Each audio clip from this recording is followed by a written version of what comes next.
galera do YouTube, aqui quem fala é Vitor Games. Hoje estamos começando mais um vídeo. E esse vídeo, galera, eu vou mostrar um novo jogo que eu tô jogando agora, é Slendrina. E é um jogo super terror, que aparece uma mulher.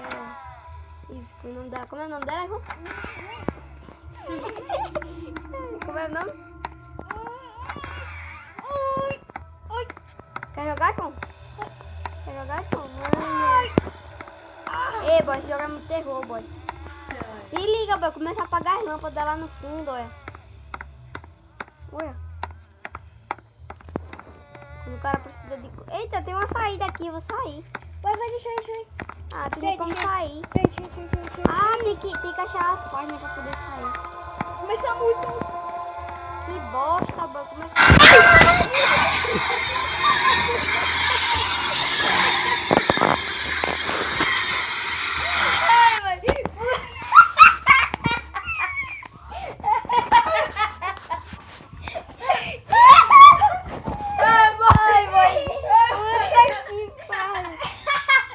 Meu Deus, tá doido, boy.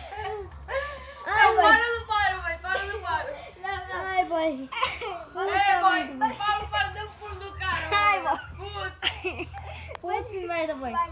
Boy, eu só vi o barulho da porta. Quando eu olhei pra trás, bum. Vai. Tá doido. Vai de novo. Ai, boy, tá doido.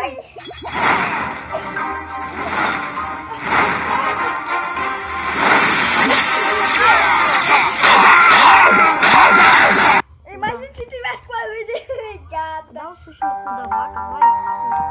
Médio. Doido, boy. Imagina o difícil. No meio dele é um susto da bexiga, imagina o difícil. O difícil vai ter um trauma, tá doido. Quer jogar, João? Não tá dentro. Vai ser essa vez. Não, boy, tá. Não, vai ser essa vez. É muito ruim, boy. Não, vai ser essa vez. Bom, galera. Fraca. Ai, meu Deus, tá doido, velho. Ela tá me comendo aqui. Galera, vou encerrar o vídeo aqui, né?